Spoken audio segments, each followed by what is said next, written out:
इस कथा को पढ़ने और सुनने से आपके घर होगा माँ लक्ष्मी का आगमन। परिवर्तिनी एकादशी व्रत कथा। एक बार युद्ध में बाली ने देवताओं के राजा इंद्र देवों के राजा को हराया और निर्विवाद नेता बन गया, और इस तथ्य ने उन देवताओं को झकझोर दिया जो जानते थे कि असुरों के शासन में देर सबेर सृष्टि का विनाश होना तय था।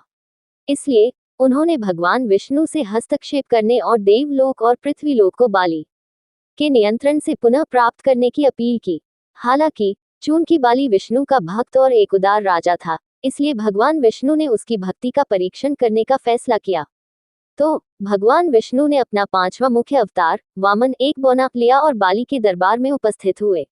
राजा का अभिवादन करने के बाद वामन ने सोचा कि क्या बाली उसे वह भूमि दे सकता है जो वह अपने छोटे पैर से 3 बार ढकेगा, और राजा तुरंत उसे भूमि का टुकड़ा प्रदान करने के लिए तैयार हो गया।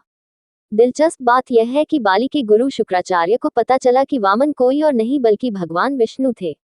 इसलिए उसने राजा को चाल के खिलाफ चेतावनी दी, लेकिन उसने अपने शब्दों को वापस लेने से इनकार कर दिया। इसके बाद वामन ने पहला कदम उठाया और पृथ्वी को ढक लिया। दूसरे के साथ उसने आसमान पर कब्जा कर लिया और सोचा कि तीसरा कदम कहाँ रखा जाए। आखिरकार बाली ने महसूस किया कि वामन कोई और नहीं बल्कि भगवान विष्णु थे। इसलिए उसने हार मान ली और अपना सिर अर्पण कर दिया। अंत में भगवान विष्णु ने अपना पैर बाली के सिर पर रखा और उन्हें पाताल लोक भेज दिया।